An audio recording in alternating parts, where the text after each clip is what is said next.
والسلام کی شان میں ناچے نچے دیوان لکھتا رہا، لیکن آپ کی مدح سرائی کا حق ادا نہ ہو سکا۔ اب میری عمر جواب دے گئی ہے، میری آنکھوں کی بینائی کمزور پڑنے لگی، میرے قلب کی جنبش لڑکھڑانے لگی ہے، لیکن میں جرأت کر کے ایک شعر لکھنا چاہتا ہوں۔ وہ شعر یہ تھا جس کا اردو ترجمہ کسی شاعر نے کیا ہے، کہتا ہے تھکی ہے فکر رسا اور مدح باقی ہے۔ کہیے سبحان اللہ، جوڑ کے سنیں ماشاءاللہ۔ تھکی ہے فکر رسا اور مدح باقی ہے، قلم ہے آبلہ پا اور مدح باقی ہے، ورق تمام ہوا اور مدح باقی ہے، تمام عمر لکھا اور مدح باقی ہے۔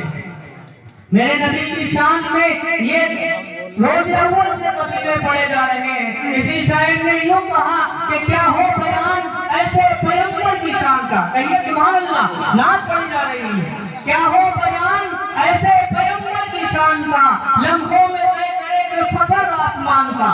کیا ہو بیان ایسے پیغمبر کی شان کا، لمحوں میں طے کرے جو سفر آسمان کا، اور جنت سمٹ کے میرے تصور میں آ گئی، جنت سمٹ کے میرے تصور میں آ گئی، نقشہ بنا رہا تھا نبی کے مقام کا۔ کہیے سبحان اللہ۔ کسی شاعر نے اس طرح بھی کہا تھا کہ الہام کریم جن کہیں بخشش کی گھٹا ہے، یہ دل کا نگر ہے کہ مدینے کی فضا ہے، سانسوں میں بہتی ہے مناجات کی کلیاں، کلیوں کے کٹوروں پہ تیرا نام لکھا ہے آقا۔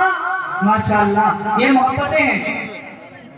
کلیوں کے کٹوروں میں تیرا نام لکھا ہے آقا، آیات کے جھرمٹ میں تیرے نام کی مسند۔ کہیے سبحان اللہ، جو کہ سنیں نام پڑھ جائے۔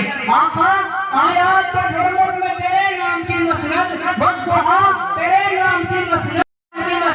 آقا، انا ارسلناک شاہدا ومبشرا ونذیرا وداعیا الی اللہ باذنہ وسراجا منیرا، تیرے نام کی مسند۔ آقا، وما ارسلناک الا رحمتا للعالمین، تیرے نام کی مسند۔ آقا، سبحان الذی اسری بعبدہ لیلا من المسجد الحرام الی المسجد الاقصی، تیرے نام کی مسند۔ شاعر کہتا ہے آقا، آیات کے جھرمٹ میں تیرے نام کی مسند، لفظوں کی انگوٹھی میں نگینہ سجڑا ہے۔